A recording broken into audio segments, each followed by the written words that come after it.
மாண்புமிகு பேரவைத் தலைவர்களே, மாண்புமிகு தமிழ்நாட்டு முதலமைச்சரை வணங்கி தங்களுடைய அனுமதியோடு விடை ஆ மற்றும் ஆ. சேலம் மேற்கு தொகுதி கேஆர் தோப்பூர் கிளை நூலகம் 8/9/2000 ஆண்டிலிருந்து செயல்பட்டு வருகிறது. இந்நூலகம் தற்போது தற்காலிக கட்டிடத்தில் இயங்கி வருகிறது. இந்நூலகத்திற்கு 2024-25 ஆண்டிற்கான வரவு செலவு திட்ட அறிவிப்பின்படி நூலகங்களுக்கு கட்டமைப்பு வசதி மேற்படுத்தல் என்ற திட்டத்தின் கீழ் 500 சதுர அடியில் புதிய கட்டடம் கட்டப்பட்டு வருகிறது. இந்த கல்வியாண்டே கட்டடப் பணிகள் முடிக்கப்பட்டு வாசகர்களின் பயன்பாட்டுக்கு கொண்டு வரப்படும் என்பதை மாண்புமிகு பேரவைத் தலைவர் வாயிலாக மாண்புமிகு சட்டமன்ற உறுப்பினர்களுக்கு தெரிவித்துக் கொள்கிறேன். மாண்புமிகு உறுப்பினர் அருள். மாண்புமிகு பேரவைத் தலைவர்களே, எங்களுடைய சேலம் மேற்கு தொகுதியில் சொர்ணபுரி, சூரமங்கலம், கேஆர் தோப்பூர், சிவதாபுரம், சேலத்தாம்பட்டி, கொல்லப்பட்டி, முத்துராயம்பட்டியில் 7 இடத்துல சின்ன சின்ன நூலகங்கள் இயங்குது. இது எல்லாமே வாடகை கட்டடங்கள் இயங்கி கொண்டு இருக்குது. இப்பொழுது நம்முடைய அமைச்சர் அவர்கள் நம்முடைய கேஆர் தோப்பூரில் 500 சதுரடியிலே என்னுடைய வேண்டுகோளை ஏற்று அந்த கட்டடத்தை கட்டி தந்து கொண்டிருக்கிறார்கள். அதுக்கு நன்றி.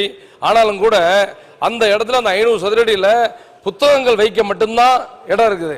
அதுக்கு மேலே அவங்க உட்கார்ந்து மாணவர்கள் படிப்பதற்கான ஒரு வாய்ப்பு இல்லை. நீங்கள் நூலகங்கள் கட்டும் பொழுது 500 சதுரடி பத்தாவது 1000 சதுரடியில் நீங்கள் பிளான் பண்ண வேண்டும் என்று அன்போடு கேட்டுக்கொள்கிறேன்.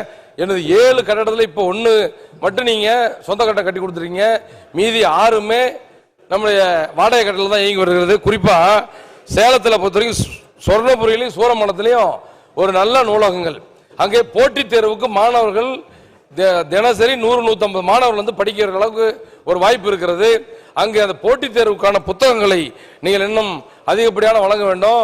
இன்னொன்று, போட்டித் தேர்வுக்கு வரும் பொழுது என்ன சொல்றாங்கன்னா 6ஆம் வகுப்பிலிருந்து 12ஆம் வகுப்பு வரையிலே தமிழ்நாடு முழுக்க அந்த இருக்கிற அந்த புதிய பாட புத்தகங்கள் அந்த நூலகத்தில் வேணும்னு சொல்றாங்க.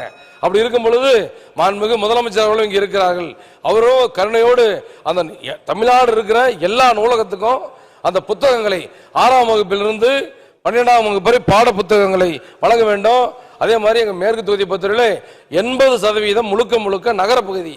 இப்போ இருக்கிற 7 நூலகத்தையும் தரம் உயர்த்தி முழுநேர நூலகங்களாக உருவாக்க வேண்டும் என்று பேரவைத் தலைவர் வாயிலாக கேட்டமர்கள். நன்றி. மாண்புமிகு அமைச்சர். மாண்புமிகு பேரவைத் தலைவர்களே, மாண்புமிகு சட்டமன்ற உறுப்பினர்கள் சொன்ன அந்த கருத்துக்களை முழுமையாக எடுத்துக்கொள்கிறோம். அவருடைய தொகுதியிலேயே பார்த்தீங்கன்னா இப்போ சூரமங்கலத்திலையும் ஒரு நூலகம் கட்டப்பட்டு இன்றைக்கி திறக்கின்ற ஒரு நிலை இருக்கின்றது. ஒவ்வொன்றுக்கும் இப்போ உள்ளாட்சி அமைப்பின் மூலமாக கிட்டத்தட்ட பார்த்தீங்கன்னா ஒரு 821 நூலகங்கள் இன்றைக்கி வந்து கட்டப்பட்டு கொண்டிருக்கின்றது.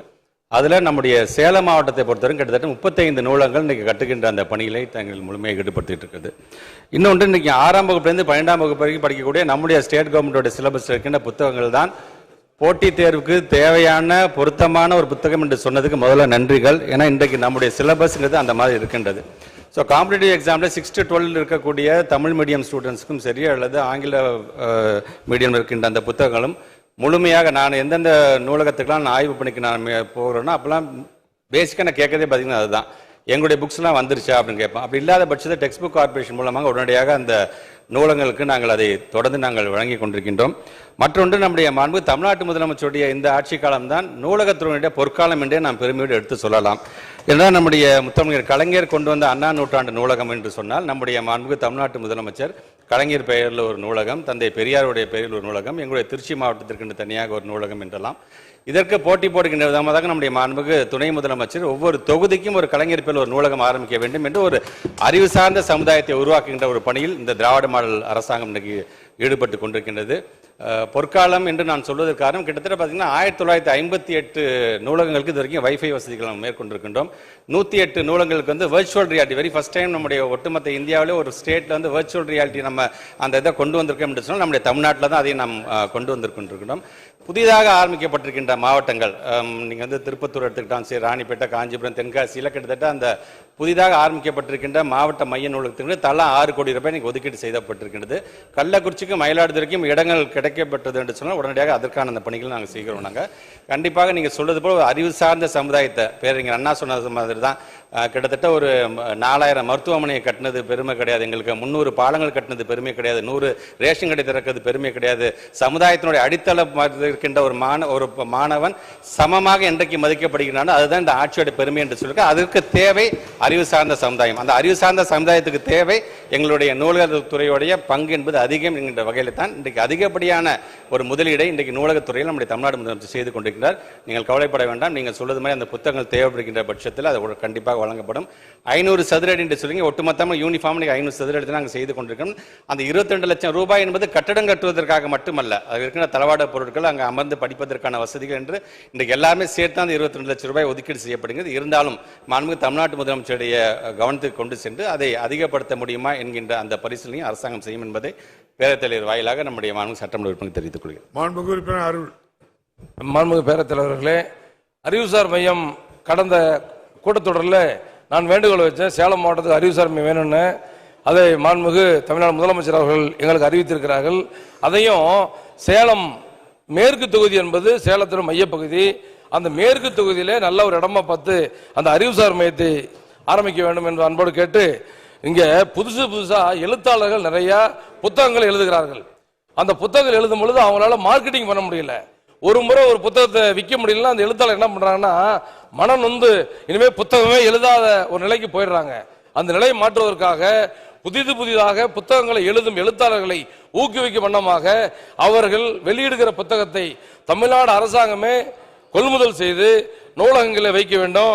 அதே மாதிரி நம்முடைய பள்ளி மாணவர்களுக்கு கற்றல் திறனை மேம்படுத்துவதற்காக எப்படி இந்த விளையாட்டுக்குன்னு சொல்லிட்டு ஒரு பீரியட் இருக்குதோ அந்த மாதிரி வாரத்திலே ஒரு 2 வகுப்பு நூலகத்திலே படிப்பதற்காக அந்த மாணவர்களுக்கு அந்த சிறப்பு வகுப்புகளை ஏற்பாடு செய்ய வேண்டும் என்று அன்போடு தாங்கள் வாயிலாக கேட்டமர்கிறேன். நல்ல மாண்புமிகு அமைச்சர் அவர்கள். மாண்புமிகு பேரவைத் தலைவர்களே, நம்முடைய மாண்புமிகு சட்டமன்ற உறுப்பினர்கள் சொன்னது போல நம்முடைய மாண்புமிகு தமிழ்நாட்டு முதலமைச்சர் ஒரு பத்திரிகையாளருடைய நிகழ்ச்சியை கலந்து கொள்ளும்போது அந்த மேடையில் வைக்கப்பட்ட கோரிக்கை என்பது இந்த புத்தகம் கொள்முதல் இன்னும் நம்ம செய்யாமல் இருக்கிறோம் என்று அவங்க சொல்லியிருந்தாங்க. ஸோ அதை டிரான்ஸ்பரண்டாக இருக்கணுங்கிறதுக்காக நீங்கள் புதிதாக ஒரு சிஸ்டம் கொண்டு வந்து கிட்டத்தட்ட பார்த்தீங்கன்னா 11,000 புத்தகங்களுக்கான அந்த விண்ணப்பங்கள் கிட்டத்தட்ட 8,363 புத்தகங்கள் இன்றைக்கு தேர்வு செய்யப்பட்டிருக்கின்றது. டிசம்பர் மாதத்துக்குள்ளாக அது முழுமையாக கொள்முதல் செய்யப்படும். எழுத்தாளர்கள் என்று சொல்லும்போது என்றைக்கும் முத்தமிழர் கலைஞருடைய வழியில் ஆட்சி செய்கிற நம்முடைய தமிழ்நாட்டு முதலமைச்சர் எழுத்தாளர்கள் என்று பல்வேறு அங்கீகாரத்தை வழங்கியிருக்கின்றார். குறிப்பாக எங்களுடைய நூலகத்துறையின் சார்பாக இலக்கிய திருவிழாக்களை நாங்கள் நடத்துகின்றோம். அது பொருணை சார்ந்து, தாமிரபரணி சார்ந்து, வைகை சார்ந்து, காவிரி சார்ந்து, ஏன் சென்னையை சார்ந்து கூட நாங்கள் இலக்கிய திருவிழாக்கள் நடக்கும்போது அங்கே அதிகப்படியான எழுத்தாளர்களுக்கு, இலக்கியவாதிகளுக்கு முக்கியத்துவம் வழங்குகின்ற விதமாக அதை நாங்கள் செய்து கொண்டிருக்கிறோம். வெறும் பள்ளி மாணவர்களுக்கு மட்டும் இருந்தது இன்றைக்கு இளைஞர்களுக்கான இலக்கிய திருவிழா என்று நாம் கொண்டு வந்திருக்கின்றோம். வெறும் சென்னையில் மட்டுமே நடந்த புக் ஃபேர் அப்படிங்கிறது இன்னைக்கு ஒட்டுமொத்தமாக தமிழ்நாடு முழுவதும் ஒவ்வொரு மாவட்டத்திலும் கொண்டு வருகின்ற பணிகளை நம்ம செஞ்சு கொண்டிருக்கின்றோம். கிட்டத்தட்ட பார்த்தீங்கன்னா இதில் அத்தனை கிட்டத்தட்ட 69.272 கோடி ரூபாய் மதிப்பீட்டில் புத்தகங்கள் விற்பனையாக இருக்கின்றது என்பதே பார்த்தீங்கன்னா ஒரு அறிவு சார்ந்த சமுதாயம் இன்றைக்கு அமைந்து கொண்டிருக்கின்றது என்பதற்கு இதெல்லாம் ஒரு எடுத்துக்காட்டாக நான் பார்க்கின்றேன். நீங்கள் சொல்வது போல நீங்கள் இலக்கியவாதிகள், நம்முடைய எழுத்தாளர்களுடைய அந்த புத்தகங்கள்லாம் கொள்முதல் முழுமையாக முடிந்த பிறகு உங்களுக்கு அதுக்கான முக்கியத்துவம் கண்டிப்பாக தெரிய வரும் என்பதை மாண்புமிகு பேரவைத் தலைவராக மாண்புமிகு சட்டமன்ற உறுப்பினர் தெரிவித்துக் கொள்கிறேன்.